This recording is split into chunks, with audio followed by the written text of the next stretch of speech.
ನಮಸ್ಕಾರ ಕರ್ನಾಟಕದ ಜನತೆ, welcome back to our YouTube channel ಮಾಹಿತಿ ಇದನ್ನಿ. ಫೈನಲಿ ಗೃಹಲಕ್ಷ್ಮಿ ಯೋಜನೆ ಹಣ ಬರುತ್ತೆ ದಸರಾ ಹಬ್ಬಕ್ಕಿಂತ ಮುಂಚೆ ಅಂತ. ಎಲ್ಲ ಮಹಿಳೆಯರು ಖುಷಿಯಲ್ಲಿದ್ದರು.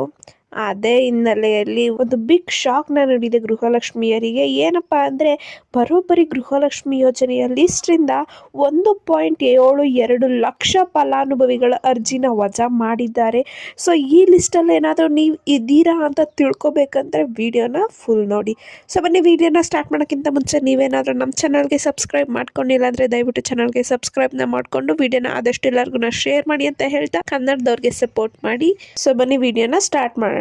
ನಮಗೆ ಗೊತ್ತಿರೋಂಗೆ ಗೃಹಲಕ್ಷ್ಮಿ ಯೋಜನೆ ಅಡಿಯಲ್ಲಿ ಒಟ್ಟು 1.28 ಕೋಟಿ ಜನ ಅರ್ಜಿನ ಸಲ್ಲಿಸಿದ್ರು. ಅದರಲ್ಲಿ ಬರೋಬ್ಬರಿ 1.21 ಕೋಟಿ ಜನರಿಗೆ ಹಣ ಸಿಗ್ತಾ ಇದೆ. ಏನು ಈ ಗೃಹಲಕ್ಷ್ಮಿ ಯೋಜನೆ ಬಂದ್ಬಿಟ್ಟು ರಾಜ್ಯ ಸರ್ಕಾರದ ಒಂದು ಜನಪ್ರಿಯ ಯೋಜನೆಗಳಲ್ಲಿ ಒಂದಾಗಿದೆ.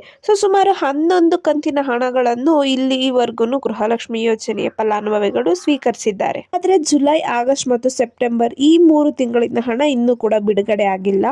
ಆದ್ರೆ ಯಾರು ಬಿಡುಗಡೆ ಆಗಿಲ್ಲ ಅಂತ ಚಿಂತೆ ಮಾಡೋದು ಬೇಡ. ಯಾಕಂದ್ರೆ ನಾನು ಲಾಸ್ಟ್ ವಿಡಿಯೋದಲ್ಲಿ ತಿಳಿಸಿದ್ದೆ, ಲಕ್ಷ್ಮಿ ಹೆಬ್ಬಾಳ್ಕರ್ ಅವರ ಖುದ್ದಾಗಿ ಮಾಧ್ಯಮದವರೊಂದಿಗೆ ಹೇಳಿದ್ದಾರೆ.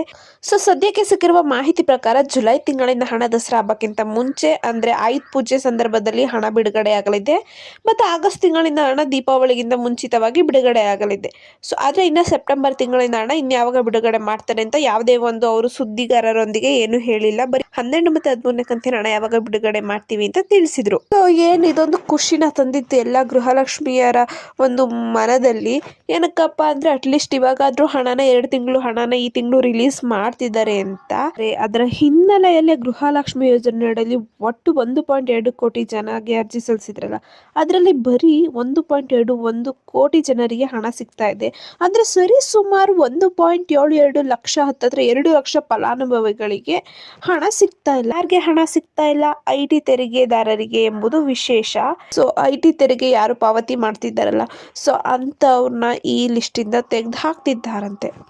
ಇದ್ರ ಜೊತೆಗೇನೆ ಇನ್ನೊಂದು ಬೇಸರದ ಸಂಗತಿ ಏನಪ್ಪಾ ಅಂದ್ರೆ, ತಾಂತ್ರಿಕ ಕಾರಣಗಳಿಂದಾಗಿ ಗೃಹಲಕ್ಷ್ಮಿ ಯೋಜನೆಯಡಿ ಅರ್ಜಿ ಸಲ್ಲಿಸಿ 1.82 ಲಕ್ಷ ಅರ್ಹ ಫಲಾನುಭವಿಗಳಿಗೆ ತಾಂತ್ರಿಕ ಕಾರಣಗಳಿಂದಾಗಿ ಹಣ ಪಡೆಯಲು ಸಾಧ್ಯ ಆಗ್ತಿಲ್ಲ. ಒಂದು ಕಂತಿನ ಹಣನೂ ಕೂಡ ಇಷ್ಟು ಲಕ್ಷ ಜನ ಪಡೆದಿಲ್ಲ. ಇದರಲ್ಲಿ ಕೆಲವರಿಗೆ ಹಣ ಬ್ಯಾಂಕಿಗೆ ಹೋಗಿದೆ, ಆದ್ರೆ ಅವರು ಬ್ಯಾಂಕಲ್ಲಿ EKYC ಅಂತಹ ಕೆಲವು ತಾಂತ್ರಿಕ ಕಾರಣಗಳಿಂದಾಗಿ ಹಣ ಜಮಾ ಆಗ್ತಿಲ್ಲ ಎಂದ್ಬಿಟ್ಟು ಒಂದು ಬೇಸರದ ಸಂಗತಿಯನ್ನು ಲಕ್ಷ್ಮಿ ಹೆಬ್ಬಾಳ್ಕರ್ ಅವರು ತಿಳಿಸಿದ್ದಾರೆ. ಇದೀಗ ಸರ್ಕಾರ ಏನು ಅರ್ಹ ಫಲಾನುಭವಿಗಳಿಗೆ ಹಣನ ಬಿಡುಗಡೆ ಮಾಡ್ತಾ ಇದೆ, ಆದರೆ ತಾಂತ್ರಿಕ ಸಮಸ್ಯೆಯನ್ನು ಕೂಡ ಬಗೆಹರಿಸಿಕೊಂಡು ಅವರಿಗೆ ಹಣ ನೀಡಬೇಕು ಎಂದ್ಬಿಟ್ಟು ಸರ್ಕಾರ ಬ್ಯಾಂಕ್ಗಳಿಗೆ ಸೂಚನೆ ನೀಡಿದೆ. ಈಗೇನು 1.82 ಲಕ್ಷ ಮಹಿಳೆಯರಿಗೆ ಇನ್ನು ಹಣ ಬಂದಿಲ್ಲ. ಅಂಥವ್ರಿಗೂ ಕೂಡ ನಾವು ಹಣನ ರಿಲೀಸ್ ಮಾಡಬೇಕು, ಯಾರು ವಂಚಿತರಾಗಬಾರ್ದು ಅಂತ ಸರ್ಕಾರ ತಿಳಿಸಿದೆ ಬ್ಯಾಂಕ್ ಅವರಿಗೆ. ಇದಿಷ್ಟು ಗೃಹಲಕ್ಷ್ಮಿ ಯೋಜನೆ ಬಗ್ಗೆ ಇದ್ದ ರೀಸೆಂಟ್ ಅಪ್ಡೇಟ್ಸ್. ಈ ಅಪ್ಡೇಟ್ ನಿಮಗೆ ಇಷ್ಟ ಆಯ್ತು ಅನ್ಕೋತೀನಿ.